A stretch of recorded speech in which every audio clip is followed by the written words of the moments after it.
Hello बच्चों, स्वागत है आप सभी का आपके अपने चैनल गॉड क्लासेस पर। गॉड क्लासेस यानी मैथ्स भी एंड मस्ती भी। तो बच्चों, आज की जो क्लास है उसमें हम स्टार्ट करने वाले हैं परमुटेशन एंड कॉम्बिनेशन। बहुत इंपॉर्टेंट चैप्टर है प्रोबेबिलिटी के लिए, खुद परमुटेशन कॉम्बिनेशन के लिए, इंटीग्रल्स के लिए, यानी 12th क्लास में 11th क्लास में सभी में बहुत काम आने वाला है, प्लस कंपटीशन एग्जाम में आपके काम आने वाला है। बहुत बहुत बहुत इंपॉर्टेंट चैप्टर है, तो बड़े ध्यान से समझना, एक एक चीज समझना कि क्या क्या इसके अंदर आपको दिया हुआ है। डिटेल में सब कुछ बताऊंगा, सब कुछ समझाऊंगा, लेकिन समझना है आपको और अच्छी तरह प्रैक्टिस कर लेनी है, ताकि परमुटेशन और कॉम्बिनेशन, कहां पर परमुटेशन यूज होगा, कहां पर कॉम्बिनेशन यूज होगा, क्या फैक्टोरियल होता है, क्या फंडामेंटल प्रिंसिपल ऑफ काउंटिंग है, सब कुछ डिटेल में सीरीज में हम करने वाले हैं। आज की इस वीडियो में हम डिस्कस करने वाले हैं स्टार्टिंग में परमुटेशन एंड कॉम्बिनेशन के बेसिक्स के बारे में। आगे स्टार्ट करने से पहले एक चीज और कहना चाहूंगा कि अप्लाइड मैथमेटिक्स का कंटेंट अगर आपको पसंद आ रहा है चैनल पर, तो यार अपने दोस्तों के साथ भी शेयर कीजिए, और जो अब तक चैनल पर नहीं आए उनको भी चैनल पर लेकर आइए, ताकि वो भी चैनल का पूरा बेनिफिट उठा सकें। और अगर आप बिना सब्सक्राइब देख रहे हैं चैनल, तो भाई सब्सक्राइब भी कर लो, सब्सक्राइब करके बेल आइकन भी प्रेस कर लो, ताकि आगे आने वाले वीडियोस भी आपको कंटिन्यूसली लगातार मिलते रहें। तो स्टार्ट करते हैं अपनी आज की क्लास।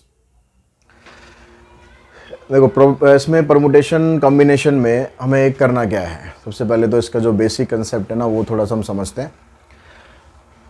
तो इसमें कह रहा है कि हमें कुछ ग्रुप्स हमारे पास आते हैं, जैसे 10 बॉयज़ हैं, 3 गर्ल्स हैं, या फिर कुछ लेटर्स हैं या कुछ नंबर्स हैं, उनकी हमें ग्रुपिंग करनी होती है। उनको ग्रुपिंग करके हमें ये पता करना पड़ता है कि अगर हम उनको इकट्ठा करें, उनको ग्रुप करें, तो उससे हम कितने अलग अलग तरीक़ों से उनकी ग्रुपिंग कर सकते हैं। हमारे पास मान लो 3 अल्फ़ाबेट है, उन 3 अल्फ़ाबेट से एक वर्ड बन गया हमारा ABC, एक बन गया CAB, एक बन गया CBA। इस तरह से हमें ग्रुपिंग करनी होती है। अब वो ग्रुपिंग कैसे कैसे करनी है, कब परमुटेशन यूज़ करना है, कब कॉम्बिनेशन यूज़ करना है, ठीक है, ये सब हम पढ़ेंगे डिटेल में। अभी हम पहले स्टार्ट कर रहे हैं, सबसे पहले स्टार्ट कर रहे हैं हम फैक्टोरियल। इस फैक्टोरियल का जो रोल होता है इसमें क्वेश्चंस को सॉल्व करने में, वो क्या रोल होता है, फैक्टोरियल का मतलब क्या होता है। फैक्टोरियल का मतलब हो गया, कह रहा था फैक्टोरियल n रिटर्न एज, इसको हम जब लिखते हैं तो इस तरीके से लिखते हैं। यहाँ पर n के ऊपर जैसे एक्सक्लेमेटरी का साइन होता है ना, इस तरह का साइन डाल देते हैं, या फिर हम ऐसे साइन डाल देते हैं, या फिर हम ऐसे, ये जो साइन दिख रहा है ना आपको, इस तरीके से लिखते हैं, इसके अंदर लिखते हैं ऐसे n। तो नॉर्मल अब बुक में आप देखोगे ना, किसी किसी बुक में ऐसे दिखा हुआ, किसी बुक में हम ऐसे लिखा हुआ मिलेगा आपको, पर हम ज़्यादातर हम यही वाला सिंबल यूज़ करेंगे, तो क्योंकि लिखने में थोड़ा सा आसान रहता है। यहाँ पर थोड़ा सा कई बार कन्फ्यूज़न क्रिएट हो जाता है। तो हमने लिखा यहाँ पर द फैक्टोरियल n को इस तरह से रिप्रेजेंट किया। अब इसका मतलब क्या है, it represent the product of all integers from 1 to n both inclusive. Both inclusive का मतलब 1 को भी लेना है और n को भी लेना है। 1 से स्टार्ट करके n तक जितने भी इंटीजर्स आ रहे हैं उन सब का कंटिन्यूड प्रोडक्ट, उसको बोलते हैं हम फैक्टोरियल। ठीक है, जैसे मान लो हमारे पास एग्जाम्पल जैसे ले रखा है इसने 5 फैक्टोरियल। अब 5 फैक्टोरियल को इसने लिखा, 5 से स्टार्ट कर दिया, 5 × 4 × 3 × 2 × 1, मतलब हमें 1 तक पहुंचना है। 5 से स्टार्ट, जो भी यहाँ पर फैक्टोरियल लिखा हुआ है उससे स्टार्ट करके और हमें 1 तक पहुंचना है। फिर इन सबको मल्टीप्लाई कर देंगे, मल्टीप्लाई करके हमारे पास इसकी वैल्यू आ गई। ऐसे 4 फैक्टोरियल लिखा हुआ है, ऐसे 6 फैक्टोरियल लिखा हुआ है। लेकिन जब भी हम फैक्टोरियल लिखेंगे तो फैक्टोरियल लिखते समय हमें ज़रूरी नहीं है कि हमें पूरा 1 तक ही जाना पड़े, ये डिपेंड करेगा क्वेश्चन के ऊपर। मान लो सपोज कुछ ऐसे क्वेश्चन मेरे पास आ जाए कि ऊपर तो है 10 फैक्टोरियल और नीचे है 8 फैक्टोरियल। अब इसको सिंप्लीफाई करना है। अब इसको सिंप्लीफाई करने के लिए हम कहें भाई 10, 9, 8, 7, 6, 5, 4, 3, 2, 1 ऐसे सॉल्व किया। नीचे 8 फैक्टोरियल है, 8, 7, 6, 5, 4, 3, 2, 1। अब ये देख रहे हो, जो नीचे वाला ये जो पूरा पोर्शन है ये तो इससे कट ही जाएगा। तो इतना लंबा चौड़ा काम ना करके हम फैक्टोरियल में ऐसे भी कर सकते हैं कि इस 10 को मैंने लिखा 10, 9, अब मेरे को पता है नीचे 8 फैक्टोरियल मुझे काटना है, तो मैं इसको यहीं पर ही स्टॉप कर दूंगा 8 फैक्टोरियल पर। अगर आप बीच में कहीं भी स्टॉप कर दे हो तो फैक्टोरियल का साइन लगा देना है। जैसे हम 6 फैक्टोरियल लिख रहे हैं, मान लो मेरे को लिखना है सिर्फ 4 तक, मैं तो लिखूंगा 6 × 5 × 4 लगा दिया हमने फैक्टोरियल। तो जहाँ पर भी आपका क्वेश्चन के अकॉर्डिंग देखना कि आपको जहाँ भी स्टॉप करने की ज़रूरत पड़े वहाँ पर स्टॉप कर दो, लेकिन फैक्टोरियल का साइन लगा दो। अब नीचे भी 8 फैक्टोरियल है, इससे कैंसिल हो जाएगा। तो इतना लंबा चौड़ा लिखने का कोई लॉजिक नहीं है। ठीक, अगर हमारा काम शॉर्ट में हो सकता है तो हम उसको शॉर्ट में कर सकते हैं, ठीक है। और तो इस तरह से आप जितने भी मतलब फैक्टोरियल है ना, जितनी फैक्टोरियल की वैल्यू है, सारे नंबर्स की वैल्यू आप फाइंड कर सकते हो। अब इसमें एक टर्म आती है आपके पास 1 फैक्टोरियल। 1 फैक्टोरियल 1 के बराबर ही होता है, और अगर हम 0 फैक्टोरियल करें ना तो ये भी 1 के बराबर ही होता है। अब इसका लॉजिक आपको थोड़ा परमुटेशन जब मैं करा दूंगा तब समझाऊंगा कि इसके प्रूफ के साथ कि ये 0 फैक्टोरियल 1 क्यों होता है, ठीक है। तो अगर कहीं पर 0 फैक्टोरियल आएगा तो उसको आपको 0 नहीं लिखना है, उसकी वैल्यू जो होती है वो 1 के बराबर होती है। अब यहाँ जो एक्सरसाइज है इसमें पहले कहता है कि 3 फैक्टोरियल इंटू में 5 फैक्टोरियल, इसकी वैल्यू फाइंड करो। अब 3 फैक्टोरियल की वैल्यू अगर हम फाइंड करेंगे तो 3 फैक्टोरियल अभी हमने करा जैसे 3 इंटू 2 इंटू 1, और 5 फैक्टोरियल 5 4 3 2 1, इन सबको मल्टीप्लाई कर दो, ये हो जाएगा 3 2 6, और 5 फैक्टोरियल होता है 120 के बराबर। कुछ फैक्टोरियल आप सॉल्व करोगे ना, कुछ तो आपको वैसे याद ही हो जाएंगे कि भाई ये फैक्टोरियल इतना होता है, तो सीधा बेशक लिख देना। तो आंसर आ गया 720। यहाँ पर 88 फैक्टोरियल है, नीचे 86 फैक्टोरियल है, तो आप क्या करेंगे 88 इंटू 87 इंटू 86 फैक्टोरियल, 86 से 86 काट देना, बस 88 87 को मल्टीप्लाई कर देना, वो आपका आंसर आ जाएगा, ठीक है। यहाँ पर देखो फोर्थ पार्ट में देखते हैं, 9 factorial minus 8 factorial divided by 7 factorial. तो जो 9 फैक्टोरियल है उसको आप ऐसे लिख लो 9 इंटू 8 इंटू 7 फैक्टोरियल, और जो 8 फैक्टोरियल है उसको आप लिख लो ऐसे 8 इंटू में 7 फैक्टोरियल। दोनों को हमने 7 फैक्टोरियल तक छोड़ दिया। क्यों छोड़ दिया? क्योंकि अब हम यहाँ से कॉमन निकाल सकते हैं।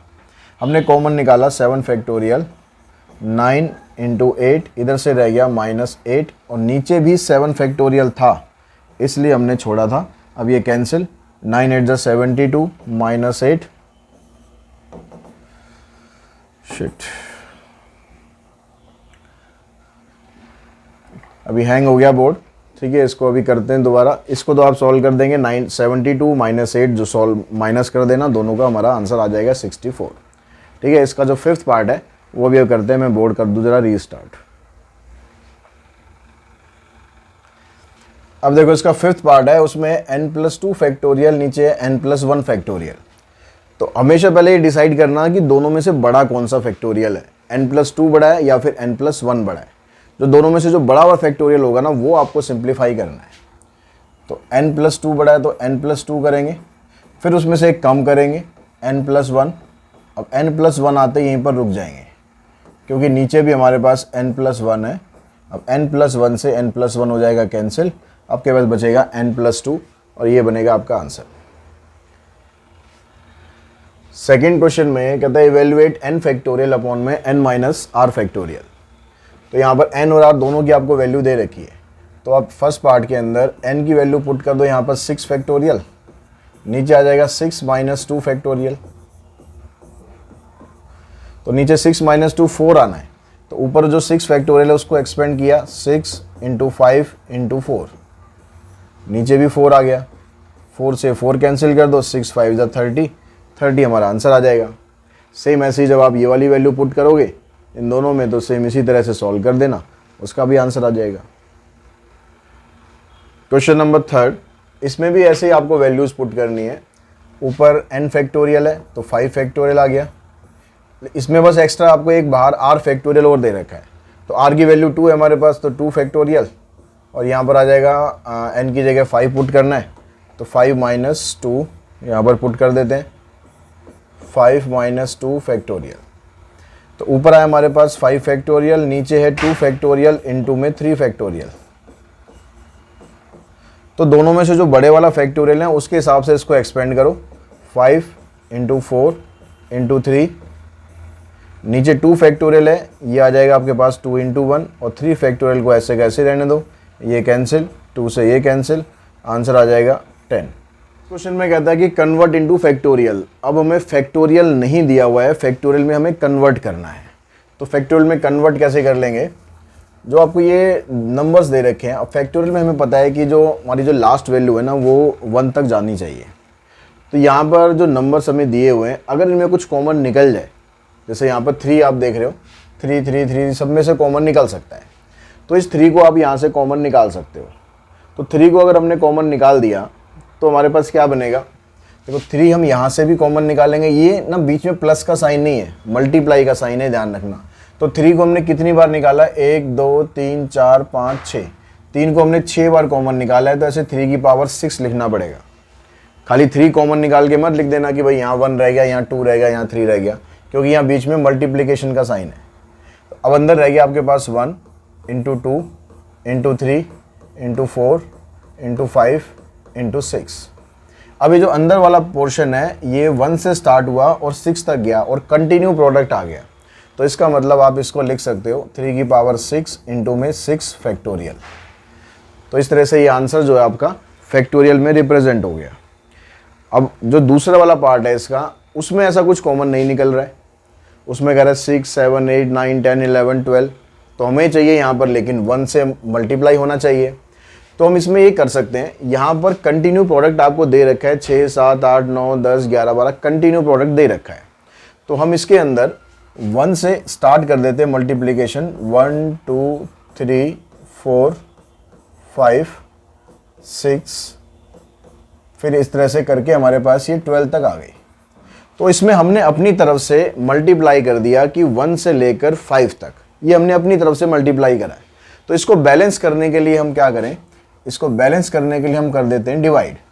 अब हमने क्या करा मल्टीप्लाई, 1 2 3 4 5।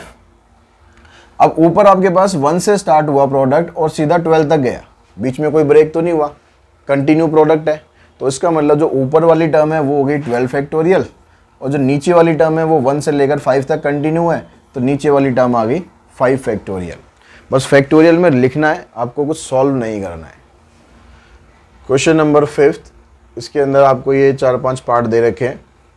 तो इसमें से अगर पहला वाला पार्ट आप देखो, उसमें कहता है n+1 factorial, n+1 factorial is equals to 20 into में n-1 फैक्टोरियल।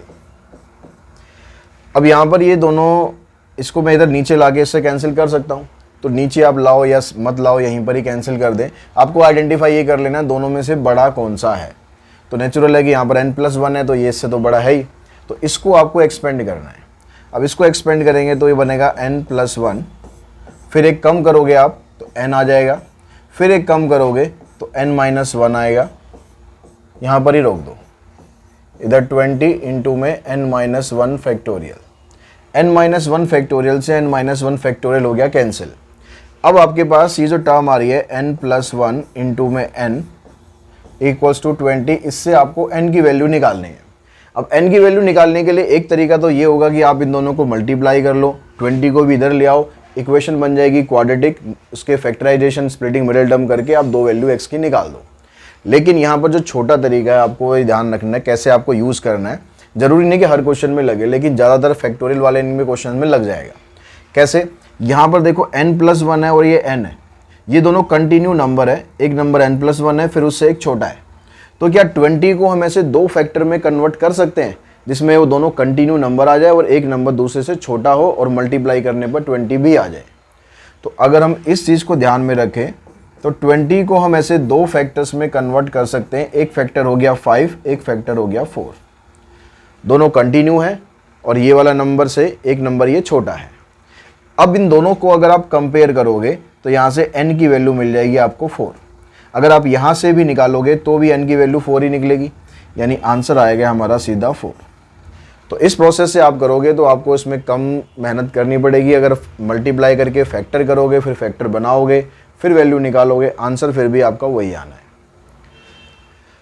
इसका देखो सेकंड पार्ट देखते हैं। सेकंड पार्ट में यह था 1/5 factorial, 1/6 factorial equals to n/6 factorial. अब यहाँ पर फैक्टोरियल में आपके पास तीन टर्म है, एक 5 है, एक 6 है और एक 6 है। अब इनमें से जो सबसे छोटी वाली फैक्टोरियल में है उसको कुछ नहीं करना, जो बड़ी वाली टर्म्स है उनको आपको उसको ब्रेक करना है। तो 6 को आप लिख लो ऐसे 6 × 5, नीचे भी 6 × 5। अब 5 फैक्टोरियल यहाँ भी है, यहाँ भी है, यहाँ भी है, तीनों में से 5 फैक्टोरियल आप कैंसिल कर दो, लेफ्ट हैंड साइड में से, राइट हैंड साइड में से, दोनों में से ख़त्म। अब रह गया यहाँ पर 1, यहाँ रह गया 1/6, इधर रह गया n/6। इसका LCM low, 7/6 equals to n/6, 6 से 6 कैंसिल, n की वैल्यू आ जाएगी 7। और इसी तरीके से बिल्कुल थर्ड पार्ट है, वो ऐसे ही करना है आपको। फोर्थ पार्ट देखो, फोर्थ पार्ट में कहता है कि n फैक्टोरियल, ये भी हमारे पास इसी की तरह बनेगा वैसे, n-2 फैक्टोरियल इक्वल्स टू 110। तो यहाँ से हमने इसको एक्सपेंड किया n, फिर एक कम किया n-1, फिर एक कम किया n-2, और नीचे भी आपके पास n-2 है, इससे एक कैंसिल। अब फिर ये दोनों कंटिन्यू नंबर आ गए, n है फिर उससे एक कम कर दिया n-1, तो वैसे ही सेम लॉजिक यूज़ करेंगे जैसे फर्स्ट पार्ट में किया था। इसको आप लिख लेंगे 11 × 10। ऑर्डर में लिखते समय बस ये ध्यान रखना, पहले आपने यहाँ बड़ा लिखा है तो पहले बड़ा नंबर लिखना। अगर मान लो n-1 इधर होता तो पहले 10 लिखो, फिर उसके बाद 11 लिखो। बस उसका जो ऑर्डर है ना वो ध्यान रखना है। तो n की वैल्यू आपको मिल जाएगी 11। इसका जो फिफ्थ पार्ट है, फिफ्थ में कहता है कि ये वाला नंबर और ये वाला नंबर ये दोनों 1 और 6 की रेशो में है। तो अगर मैं यहाँ से ले लूँ n factorial upon 2 × n-2 factorial divided by n factorial into में 4 n-4 फैक्टोरियल, ये बराबर दे रखा है आपको 1/6 के। तो यहाँ से 2 से तो ये कैंसिल हो जाएगा, इससे ये कैंसिल हो गया, ये वाली टर्म आप ऊपर ले आओ n-4 फैक्टोरियल, 2 भी साथ में है, और इधर से आ गया आपके पास n-2 फैक्टोरियल।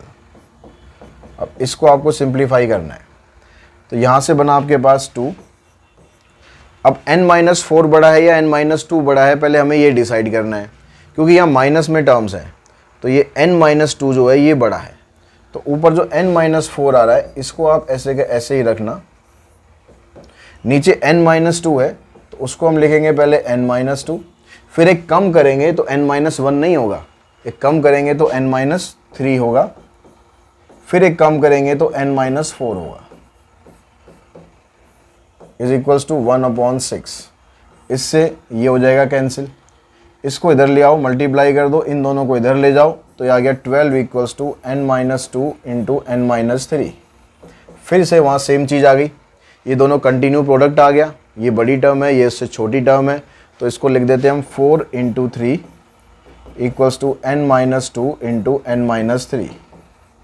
अब दोनों को आप कंपेयर करोगे तो 4 की वैल्यू n-2 के बराबर है, यानी यहाँ से n की वैल्यू आ गई 6। किसी भी एक को कंपेयर करोगे उसी से आपकी वैल्यू आ जाएगी। क्वेश्चन नंबर 6 में है n+2 इंटू n फैक्टोरियल, यहाँ n factorial plus n+1 factorial. तो यहाँ पर हम लिख देते हैं n+2, खाली यहाँ पर n+2 है, फैक्टोरियल नहीं है इसमें, n फैक्टोरियल इक्वल्स टू, इसको भी n फैक्टोरियल, और इसको n+1 को ब्रेक करा n+1, फिर एक कम करा तो आ गया n फैक्टोरियल। तो यहाँ राइट हैंड साइड में से n फैक्टोरियल कॉमन आ जाएगा, इधर से आ जाएगा 1 प्लस में n+1, n फैक्टोरियल कैंसिल हो जाएगा, इधर से रह गया n+2 और उधर से रह गया n+2, दोनों आपस में बराबर आ गए। यही हमें शो करना था कि LHS और RHS दोनों आपस में इक्वल है। क्वेश्चन नंबर 7 में शो करना है कि ये जो कंटिन्यू प्रोडक्ट आपको दिया है यहाँ तक, ये इसके बराबर है। तो इसकी जो राइट हैंड साइड है इसको हम सॉल्व करते हैं। यहाँ पर है n फैक्टोरियल, नीचे है n-r फैक्टोरियल। अब n फैक्टोरियल को हम एक्सपेंड करते हैं तो यहाँ पर बीच में कोई वैल्यू हमारे पास r भी आ रही है। तो पहले हमने इसको एक्सपेंड किया n, फिर n-1, फिर n-2, फिर n-3, इस तरह से बीच में कहीं इसकी वैल्यू एक आ गई n-r, ठीक है, n-r-1, और इस तरह से करके हमारे पास लास्ट में आ गया 3, 2 और 1। तो ये हमने क्या करा, n फैक्टोरियल का एक कंटिन्यू प्रोडक्ट हमने कर दिया। r बीच में हमने एक वैल्यू ले ली क्योंकि इसने r यहाँ पर हमें दे रखा है, तो कहीं भी मतलब कोई भी वैल्यू हो सकती है, r की जगह 3 हो सकता है, 7 हो सकता है, n के ऊपर डिपेंड करेगा कि क्या क्या वैल्यू पॉसिबल है। अच्छा, इससे पहले n-r से पहले एक वैल्यू और आएगी n-r प्लस में 1, n-r प्लस 1। उसके बाद जो कम होगा फिर ये n माइनस आर आएगा, फिर कम होगा तो फिर ये आएगा। तो इस तरह से ये वैल्यू आएगी। और नीचे आपके पास है n minus R factorial, n minus R factorial. अगर इसको भी मैं एक्सपेंड कर दूं तो n माइनस आर, फिर एक कम करेंगे n माइनस आर माइनस 1, फिर कम करते जाएंगे कम करते जाएंगे, लास्ट में आ जाएंगे 3, 2, 1 तक।